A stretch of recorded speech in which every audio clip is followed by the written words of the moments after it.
tuned for tonight's adventure with the Fat Man. Okay, here we go. Good morning, good afternoon, good evening, whatever time of day it is. I hope it's good to be where you are, because I'm really excited to be here today. My name is Baltimore Fats, and here comes the deputy. Yeah. Okay, have fun, guys. So, picking up where we left off, right? The immortal David Poe, Scottish Covenanter of 1667, is on the run, right? And with a little help from his Covenanter co-conspirator, the Prophet, Alexander Payden, his false face, and the little green Scottish fairies, he is safely spirited away to a place called Dring in County Cavan, Ireland. And so let's take a quick look at Dring and where he ends up, right? And so Dring is a townland in the civil parish of Kildallen in the barony of Tullyhunco, County Cavan, Ireland. And so I think it's interesting that Dring means meeting place, because Dring is like a marshland. It's got a river and streams and things like this, right? And seeing how close the sound of Dring is to drink, it could originally mean like a place to get something to drink. And I also think it's kind of interesting that Edgar Allan Poe allegedly had a drinking problem when his family may come from a town called Dring, right? Okay, so what Dring is and County Cavan in Ireland, they are part of something called the Plantation of Ulster. And so the Plantation of Ulster, other than being the entirety of Northern Ireland, right, it was created by James I after a long series of military campaigns the Tudors before him called colonization, right, in which they tried with varying degrees of success to conquer and overthrow as many of the native Gaelic clans as they could. Now, it's impossible to go too in depth on the British colonization efforts in Ireland because, that's a story that's like really still going on, right? And so by the time of King James and the Stuart dynasty, there's been enough conquest over in Ireland that it's for all intents and purposes under British control, although, as I say, the fighting doesn't ever really stop, right? And so when he's crowned King of England, essentially uniting the Scottish and English thrones, he needs to do something to reward his Scottish constituents, all his supporters and loyal families up there. And so he carves up Northern Ireland and hands out these massive land grants as a gesture of his appreciation, right? And so one of his strategies, to keep the peace as best he can while he's planting, right, his Scottish constituents over in Northern Ireland and in other areas of Ireland as well, is that he starts to cut deals with some of these local Gaelic clan chieftains, right? And he offers them, generous guy that he is, not only massive tracts of land in their native country, but he also offers them huge land grants in the New World, right? And it's interesting that I'm finding that in Maryland here,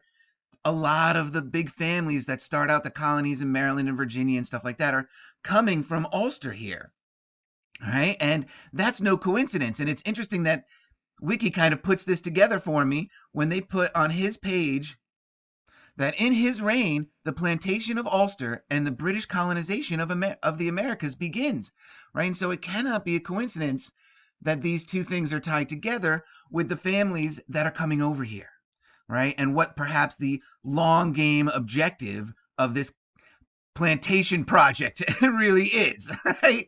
And this is where the story is going to start to get really crazy, with the connections coming in left, right, and center, just exploding all over the place in this Poe story in ways that it just is absolutely incredible to me, right?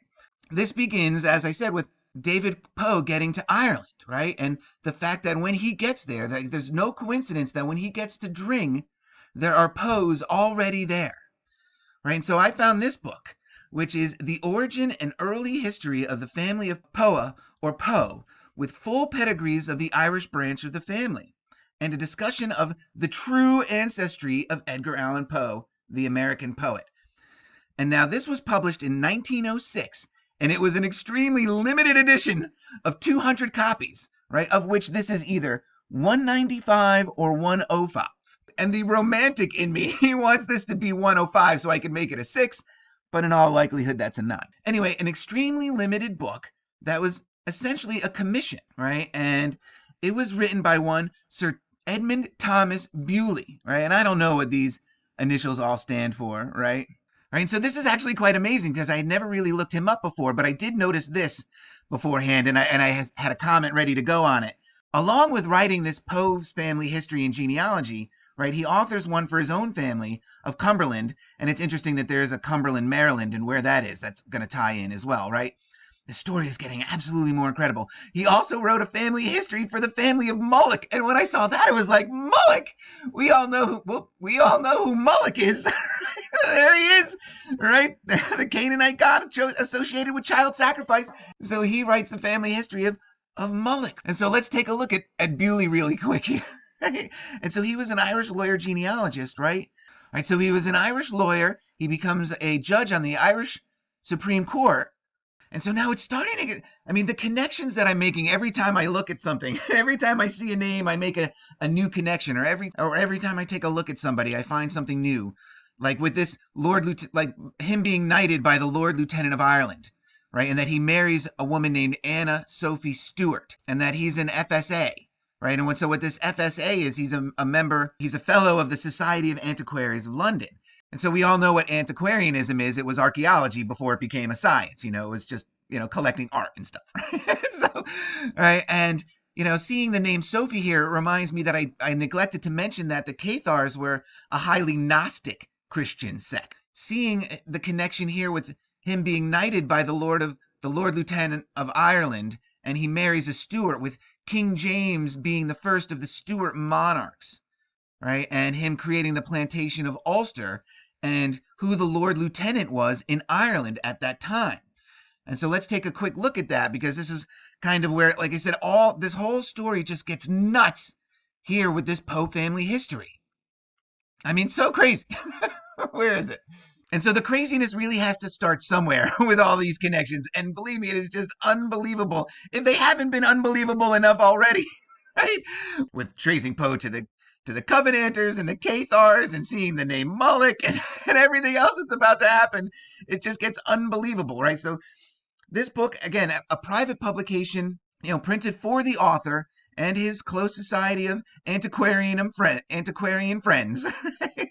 That's the way I like to imagine it, right, in my paradigm, right? He dedicates it to one Lieutenant William Hutcheson Poe.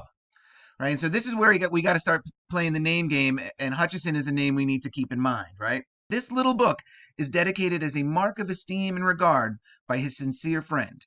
And so it's from this Hutcheson Poe that Bewley gets some of his source material, letters and things like that. Right.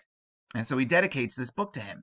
And so I'm not going to read the preface here, but I'm just going to talk a little bit about what he says this book is intended to do. And it's intended to clear up some of the erroneous genealogy that's floating around out there in biographies that had been written about Poe up to this point. And he cites a couple in particular, one written by Poe's alleged ex-fiancée, whose name is not fresh with me because I'm not at that aspect of Poe, right? And so it's an attempt to clear everything up. Yet after reading this, and when I put it in sort of the mindset that the modern biographies that I watched on YouTube and the basic gatekeeping information encyclopedia entries, is doing a lot to kind of ignore Edgar Allan Poe's family history, and then going in and finding out how rich this family history is. It makes me think there are elements in this that are meant to achieve that purpose, like to divorce Poe from certain elements of what was believed about his family, or what perhaps he even knew about his family, in his lifetime and shortly after his death and stuff, right? I mean, there's an element of that in this, but there's also an element that just takes it to a completely other realm as well, right? This story with Edgar Allan Poe and who his family could be is absolutely crazy. And so, and I'm sorry I keep using the word crazy. I just don't know. It's just so hard with the adrenaline and the excitement I have for this material. It's just absolutely crazy. But all right, so here we go with the absolutely insane story of Edgar Allan Poe's family history, right? In England and in Ireland, right? And so as we get going, there's one thing so Bewley makes it clear that he wants his to be some sort of like definitive statement on the genealogy and how the Poes came to be in Ireland, right? But there's one element that he doesn't discuss, and this is where it gets crazy with him being knighted by a Lord Lieutenant and marrying a Stuart. And now in the creation of the counties of Ulster, we find that there are Poes in County Cavan, which is here, and County Tyrone, and we're going to talk about these. We're going to talk just briefly about how they may have gotten there. But by the time the immortal David Poe gets over here, they're well respected. They've served, they have land grants. So they're, although not noble by any stretch of the imagination, they're by no means, serfs or peasants or anything like that either, right? I mean, they're established families in the plantation, right? And when the plantation of Ulster was being set up and this, sort of massive colonization effort was really taking place in Ireland, King James had a Lord Lieutenant of Ireland to take care of things, his overseer. That overseer at the time was one Arthur Chichester. And so when I saw that name, it just, you know, epiphonetically ran me right to the Born on the 4th of July and the Sussex Declaration, which was found in West Sussex, because Chichester is the capital city, right? And so I had to click on that. I mean, how much of a coincidence could that be, right? And so when I look up Arthur Chichester, and this is just going to be real quick, he's the first Baron Chichester, right? And they put him in Carrickfergus in Ireland. He served as Lord Deputy of Ireland from 1605 to 1616, pretty much all King James, right? But where his family was from, being preceded by one George Carey, and now Carey is a name that's big in Baltimore as well, which this is now the first time I'm finding it historically in this sort of context, right? But his family was from Devon. And now Devon, of course, is where the House of Names says the Poe family is first found on record in the 12th century or 11th century. So how could it be that there could be Poes in Ireland if the deputy of Ireland, is from that very region? And this is something that Bewley does not consider at all in his biography, which is, again, a very convenient kind of omission, as it were. Especially if you're this major historian and, you're putting together this genealogy and you're being knighted by the Lord Lieutenant of Ireland, and you're familiar with the history of what was going on with the Ulster plantation, how do you not make a connection between who the Lords Chichester were, and where the Poe family came from originally. Right? Again, this is something that he leaves out, and is it a deliberate omission? Is it just something he didn't know? Who knows? Because this is where it starts to get nuts, right? Just unbelievably crazy.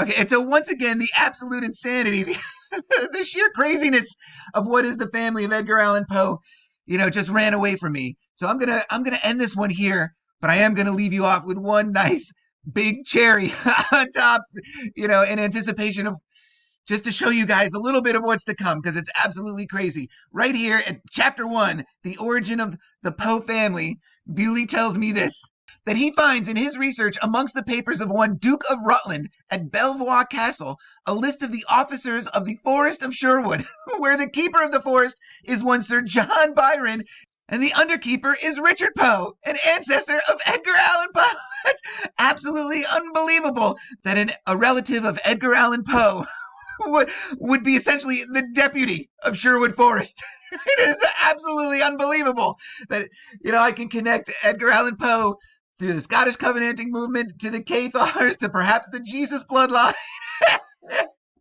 and to Robin Hood, right? It just doesn't get any better than this, right? And how is this not in every documentary that is made about Edgar Allan Poe?